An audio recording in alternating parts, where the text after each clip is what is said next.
What's going on, guys? Welcome back to the channel. For today's video, I am back, this time with a very quick kind of update video slash first impressions, as surprisingly we have our first in-package shot of two upcoming Transformers Studio Series figures for, I believe, Wave 3 of the 2023 line. So very excited to kind of break these down, give you guys some of my initial thoughts and impressions on them, and one character in particular is super exciting, that being the Rise of the Beasts, RHINOX. So just to give you guys a very quick kind of breakdown of the next wave, I believe for core class, we're going to be seeing that Dark of the Moon Laserbeak repainted into a Bumblebee. Then we're going to be getting a War for Cybertron Cliffjumper, which will be a repaint slash retool of the War for Cybertron Bumblebee. There will be a 1986 the movie version of Brawn, which I'm really looking forward to. And then as far as the Voyagers go, we're going to be getting three. So there's going to be a War for Cybertron Megatron, a Rise of the Beast RHINOX, and then a buzzworthy Bumblebee Target exclusive Rise of the Beast Optimus Prime, which really isn't a part of this next wave. He's just going to kind of release alongside it. But we have here the entire Voyager assortment with the exception of Optimus, so let's get stuck straight into it. So first of all, we have the War for Cybertron Gamer Edition Megatron.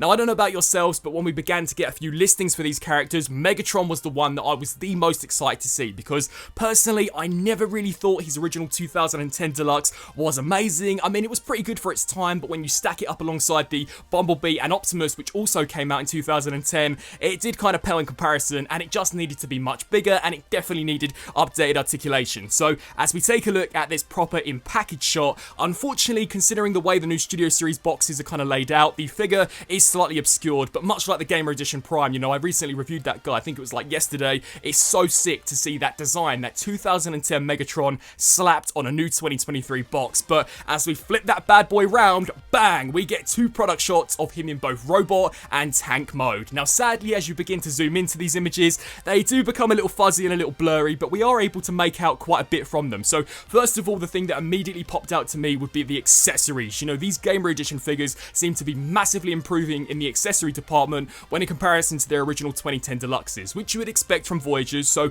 not only will he come with the fusion cannon, but he's going to come with that kind of Energon spiked mace, which we see him use in the game, and that's just an absolute game changer for me, quite literally, because I loved that weapon, and it's going to be sick to see him kind of go head to head in different combat poses alongside the War for Cybertron Optimus. I haven't really got any qualms at all with either of the modes from some of these product shots. You know, I think the robot mode looks fantastic, you know, very streamlined, doesn't appear to have too much kibble, and the tank mode looks sick. Now, I am wondering if this is going to have the ability to kind of fold out the treads, much like the original 2010 Deluxe, or if it's going to be permanently fixed in this kind of hovering position. To be honest, it's not a deal breaker, but I am hoping that those treads can kind of be flipped out to the side so that you can literally get him rolling along the ground. But yeah, this War for Cybertron Megatron does look very impressive, and I love the colour scheme. You know, the darker kind of gunmetal grey is just so game accurate, and personally I'm looking forward to seeing as to what they're going to do with these molds in terms of Fall of Cybertron retools and repaints. But that isn't even touching the surface, because the next figure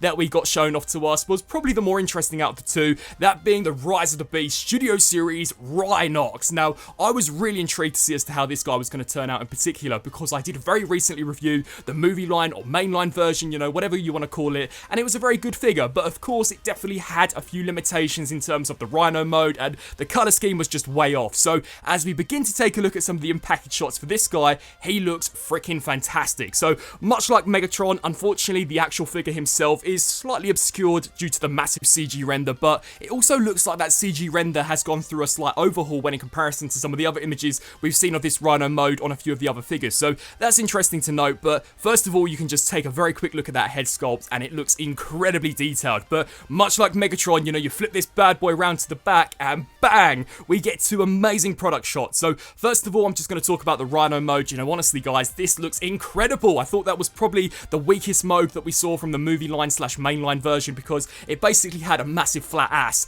This one does not appear to be slacking in the curvature department, because if anything, he has so many curves. I love the way they've been able to kind of capture that multi-layered mechanized look that RHINOX will have, and the color scheme is amazing. I mean, look at it. You can see various different kind of pieces which have been rusted. The gunmetal metallic silver they've used looks awesome. Unfortunately, it doesn't quite look like the eye is going to be painted, but you know, this is merely just a very blurry image on the back of the box, so who knows. I imagine they will probably paint it once we get this guy in hand. But yeah, that Rhino mode looks pretty much flawless for a Studio Series figure, not gonna lie. And then bang, we flip ourselves over to the robot mode, which arguably is the more exciting out of the two, because up until this point, RHINOX alongside alongside Airazor is one of the only characters which we haven't really got a great glimpse of how they're going to look in the movie in their bot mode, and I am digging this design. It looks awesome. Now, immediately the first thing I notice is that he doesn't appear to have too much rhino kibble on his back. You know, most of the Rhinox figures have always had the rhino head just kind of hanging over the back of the shoulders. This one looks as if, though, much like Cheetor, is going to be able to stow it away within the chest, which I think is fantastic. You know, these Studio Series Maximals, besides Airazor, are definitely bringing all of the kind of tricks that you'd expect from an SS figure in terms of how they're able to store away some of that beast mode kibble, and I do like how the actual movie design appears to be straying away from that Beast Wars counterpart where he basically did have the rhino head on the back. So that's really cool. You know, I love how the horns, or I guess you could say the tusks, stick out from the shoulders. It looks like he has tubes flaring on the back of the shoulders, you know. And one thing I noticed was his weaponry. He's got this kind of mallet with these spikes on the end. Honestly, it looks like some kind of meat crusher, and this thing looks monstrous. You know, I can imagine him quite literally terrorizing the Terracons with this on the battlefield. You know, these Maximals are going to be brutes. You've got Primal with his dual swords, you've got Cheetor with that kind of spiked javelin, and you've got Rhinox here with a spiked mallet. It just looks insane. You know, the way the robot mode's put together as well, very impressive. Love the color deco. You know, we do get some nice rusted detail for the chest as well as the crotch plate. He does look very knight inspired. You know, he kind of reminds me of one of the knights that we saw in the Transformers The Last Knight movie. But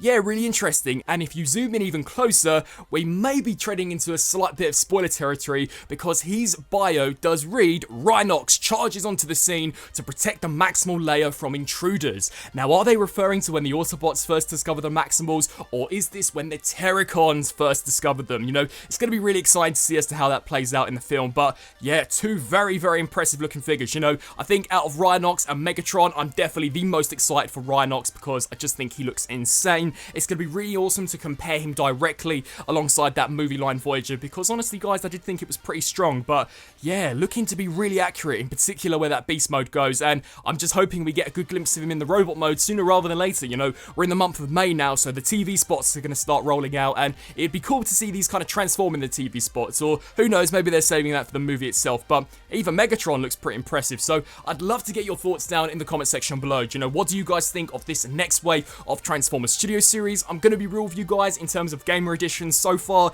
it has been a little hit and miss, more miss than hit, but taking a look at some of these product shots of Megatron, my faith is definitely restored, because he looks like an excellent update over that original 2010 counterpart. So you guys let me know what you think down below, and until my next video, I'll see you then. Thanks for watching.